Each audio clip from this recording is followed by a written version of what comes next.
হ্যাঁ, দীর্ঘ প্রতীক্ষার পর কোনো রকমভাবে ঠেলাঠেলি করে বড়মাকে দর্শন করি। হাই এভরিওয়ান, আমি Riya and welcome to my channel Kojagori's beauty place. সেদিন প্ল্যান মাফিক সকাল সকাল উঠে আমি রেডি হচ্ছিলাম, কিন্তু আমার সাথে যাওয়ার আগে একটা না একটা তো ব্লান্ডার হবেই, এটা তো স্বাভাবিক। আমার মাথাটা একদম খারাপ হয়ে গেছিলো, এর জন্য আমি আগে ট্রায়ালই করিনি যে জামাটা সিলেক্ট করেছিলাম পরবো বলে। আর কি, রেডি হওয়ার সময় যখন আমি পরতে যাই তখন দেখি এতটা বেশি বাজে ফিটিংস কুর্তিটার, যেটা পরা যাবে না। আর আমার ওই সময় টাইমও ছিল না কি আমি ওটাকে অল্টার করি। ড্রেসের চক্করে পড়ে আমি নিজে খাওয়ারও সময় পাইনি, আমাকে খাইয়ে দিয়েছিল বলে একটু খেতে পেরেছি। আর আমার স্টেশন আমার বাড়ির কাছে ছিল বলে ট্রেন পেয়েছিলাম, নয়তো পেতাম না। আমরা যেহেতু দিনের বেলা প্ল্যান করেছিলাম, ওই দিন বাইরে প্রচণ্ড গরম ছিল, প্রচণ্ড রোদ ছিল। তাই জাস্ট লাইনার আর লিপস্টিকটাকে আমি একটু ডার্ক রাখার চেষ্টা করি। তো এই ছিল আমার ফাইনাল লুক। আর এই পুরনো প্যাচে ব্যাগটা ছাড়া আমার কাছে ওয়েস্টার্ন ওয়্যারের সাথে পরার মতো কোনো ব্যাগ ছিল না, এই কারণে এটাই আমাকে নিতে হয়েছে। আর তার সাথে ছিল চুরি করা সানগ্লাস। আর এই আর কি করছি, ওই ধার বাকির কারবার আর কি, একটু ধার নিয়েছিলাম বরের থেকে।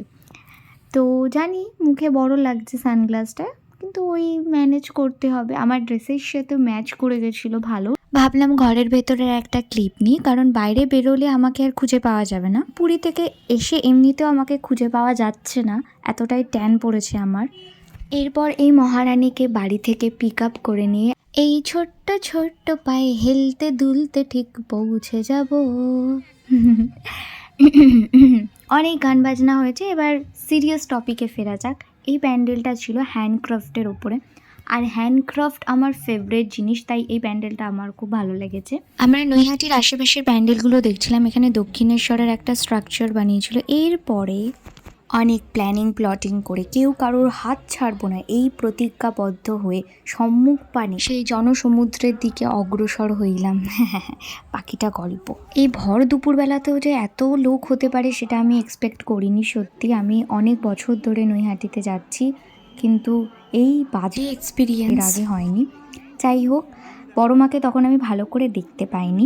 আমরা তিনজনই ছিটকে গেছিলাম এক প্রান্ত থেকে আর এক প্রান্তে। কোনো রকমে ভিড় ঠেলে যে বেরিয়ে আসতে পেরেছি, এটাই আর কি। এত বাজে রকমের ভিড়। যারা ছোট ছোট বাচ্চাদেরকে সাথে করে নিয়ে গেছিলো, আমি জানি না কি করে তারা গেছে, তবে আমরা বড়রাই হিমশিম খেয়ে যাচ্ছিলাম, এতটা বাজে ভিড় ছিল। এরপরে মায়ের কয়েকটা মূর্তি দর্শন করে আমরা সেখান থেকে বেরিয়ে যাই। আমার এক ফোঁটা আর এনার্জি ছিল না ওই রোদের মধ্যে ঘোরার। আর এদিকে দেখো আমাদের গোলু ভাই সেই আইকানিক চিনটা পাক টামটাম পোস্ট থেকে বেরোতেই পারছিলেন না। এরপর বাড়ি ফিরে আমি রাত্রে আবার হোল নাইট আমার ফ্যামিলির সাথে বেরিয়েছিলাম, তখন মন ভরে বড় মাকে দর্শন করি। সেই ব্লগটাও খুব শিগগিরই আসছে।